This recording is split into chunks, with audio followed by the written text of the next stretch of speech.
congratulations on a great win. I think you broke some Swedish hearts tonight with that right hand. What was the game plan coming into this? Because Alex is a very dangerous fighter. Come in here and get settled in and look for that shot, but set it up more. We've been working on a lot of stuff in the gym, and I have a lot of other tools besides my right hand, but that's the money maker, and we go to that. So I honestly thought I'd catch him by the end of the first or the beginning of the second, and I was getting a good read on him. And, I know I'd have to hunt him down. I knew that was going to happen, or, if you catch him or wait for him to trip over himself running around. So eventually I caught him, and it's a great feeling to get pushed off of somebody like they're saving their life. And, I'm just soaking it up. Afterwards, I could get my wits about it, but I was looking up at where I was. I didn't really look at it till after the fight. And this is insane, man. This place is awesome. There's been some big knockouts, but that could be the biggest of all. Are you already thinking about perhaps some bonus money? Oh, that's always nice, yeah. But, I switched my ticket so I get to stay here and see the city and stuff. And, people always ask me, they say it's a bad thing that I get flown all over the world to fight, and I love it. I've been to Brazil and Tokyo, and now I come here. This place is awesome, and the UFC sent me here to knock somebody out, and I feel like I did my job. Max Holloway put Akira to sleep with punches in his last strikes. You put him to sleep with a punch tonight. Do you think it's wise for him to continue? What would your advice be to him? Yeah, that's tough. But those are all high-level guys, and I consider myself high-level. So, all those other ones, I think he came out to spar and I came out to knock somebody out, and that's why that happened. So you've been the away fighter, like we spoke about during this week, for your last couple of fights. And do you really feel like you're relishing this role of playing the spoiler now, considering that you got this spectacular result? Yeah, absolutely. I know everybody's like, when you're out there, it just sounds like noise. And then I guess if you knock somebody out, it gets louder, but there's a cooler feeling when you knock somebody out and you can hear a pin drop, So that was pretty cool. I got pretty quiet pretty quick, but still everybody was giving me high fives on the way out. I feel like they just want to see a good fight, and I just wanted to deliver. I heard you said earlier on that some Swedes are actually wishing you luck in this fight, that they don't actually consider Akira due to him doing training outside of the country. What did that make you feel? Like maybe you weren't the bad guy after all? Yeah, absolutely. There was a lot of, they didn't like how he represented himself on the show, and I didn't know this, but I get a lot of tweets and all this interaction that, yeah, KO, I'm from Sweden, I want to see him knocked out. I was like, oh, I'll try to oblige, buddy. So, like we said, this was a very big victory for you, and it was the first fight on the main card. It puts you in a very good position. What do you think's next for you? Is there an ideal opponent?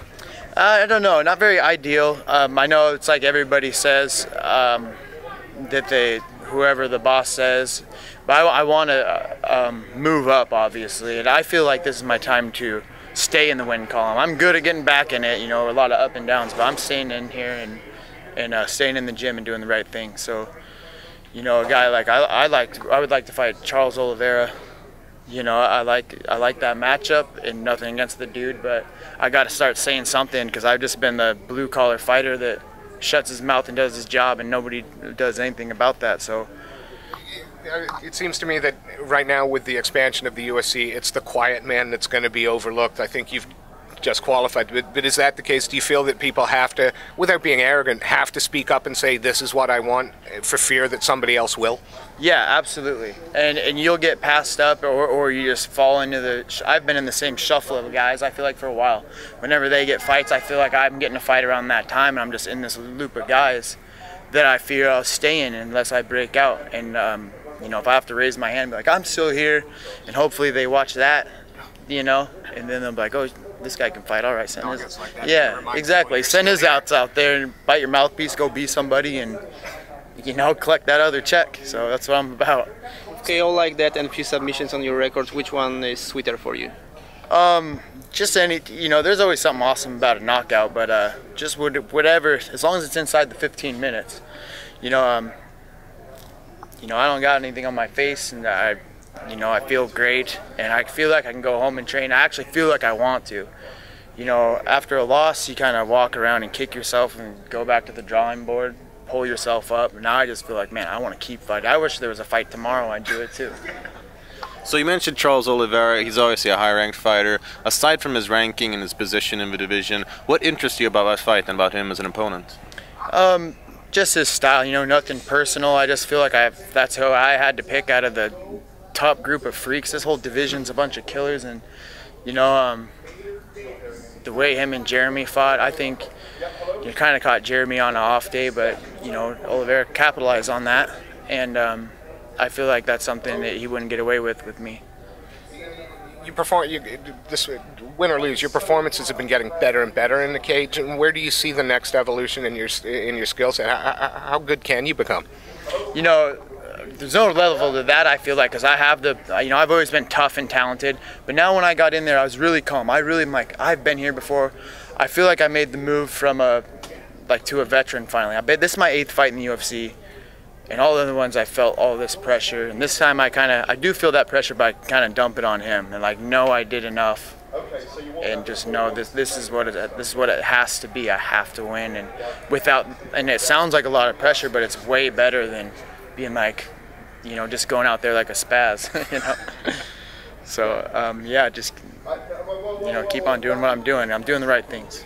Second loss for Sweden today, and they were very vocal about the result first time. But did you notice how you made them so quiet after the scale? Oh yeah, that's the best part, man. It's a good feeling to silence a stadium of 30,000 people. So you know, and I'm staying to enjoy this place and see everybody, but there's something about that that's it's a great feeling. So. Is Sam Page going to become a household word? With punches like that, with finishes like that, everyone's going to be talking about the Sam Page. Yeah, actually, they gave it to me at my gym, and then you know, me and Mike were on the Ultimate Fighter together, and then it busted out on there. And I think some people don't forget my name is Sam; they just call me Sam Page, and so it's hopefully, I mean, it's stuck amongst my friends and stuff. But I think now it'll get out there a little more. So. Thank you so much.